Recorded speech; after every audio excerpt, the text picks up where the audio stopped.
Have you tried using choice boards in your ESL classroom yet? I have been talking about choice boards a lot lately because they have saved me so much prep time and grading headaches. My name is Yeva and I'm an experienced ESL teacher, teacher coach, and the face behind the website and community of Simply Yeva. And today I will show you 3 creative ways you can use a choice board in your ESL classroom. A choice board is a type of an organizer that allows the students to choose their own way of studying a concept. Typically, a choice board asks a student to complete activities or answer questions, and there's a freedom in the way they can choose to do it. The possibilities are really endless here. Choice boards are used in all subject areas and can be adapted to any grade level. And one of the most important aspects is that it addresses different ways of learning that your students might have and prefer. When students have a choice in how they learn, they feel empowered. And when someone feels like they have a say, the level of responsibility for their own learning spikes as well. If you like this video, please like and subscribe to Simply Yeva ESL channel for teaching tips and bite-sized professional development. I have been looking at choice boards for quite some time now. They became especially popular during the online teaching period, during the pandemic, and I was intimidated. Like, my students are English learners, right? At different proficiency levels. How am I going to create something that they all can do? After some tweaking and some thinking, I came up with the simplest format possible and have been using it in my class quite successfully this year. So let's take a look at how you can use a choice board. Here is idea number 1. Use it as a weekly choice board. I have decided to create my choice board around all 4 language domains: listening, reading, speaking, and writing. I also have one free choice, which is quickly becoming a vocabulary study choice because my students need to learn a lot of vocabulary. I assign this at the start of the week, and the instruction is simple. The students have to choose 3 out of the 5 activities and complete them by the end of the week. Usually it's a Friday. Now, I have all of the worksheets that are linked in here, students have access to.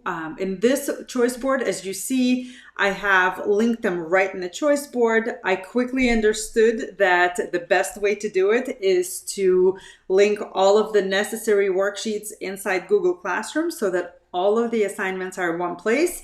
But this has worked really well to see where the students are at and to show their strengths and what we need to work on. Although initially I thought that this board was mostly for students in WIDA levels 3 and up, I quickly noticed that my level 2s are perfectly capable of completing the assignments because they are high interest and something that they do anyway. For example, watch a video. Now, think about your student proficiency levels and needs. Would organizing your choice board by language domains work for both you and them? Now, here's the idea number 2, choice board as a bell ringer.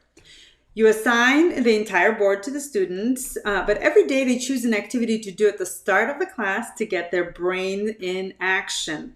This also works well if you have created a choice board that focuses on a particular language domain that your students need to practice. This is also something that I'm going to start doing next week and see how it works, because having used a weekly choice board, I already noticed some patterns that my students need to review, learn, and tweak. For example, having 5 short writing activities for the week will allow your students to practice different forms of writing. This is the beauty of having a choice board focusing on one language domain.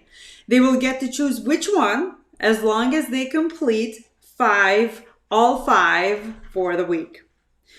Here's the idea number 3. Use a choice board for group work or community building. Each day, students pair up and choose an activity they can work on for 10-15 minutes. For this, a board with more activities than 5 might work better, but it's totally up to you. In addition, one of the rules you can implement is that they both should take risks and do the easier and the more challenging tasks. After the time is up, students share the what, the how, and the why of their work. And there you have it. For more ideas on how you can save time and teach ESL creatively, check out my blog post about choice boards on simplyeva.com.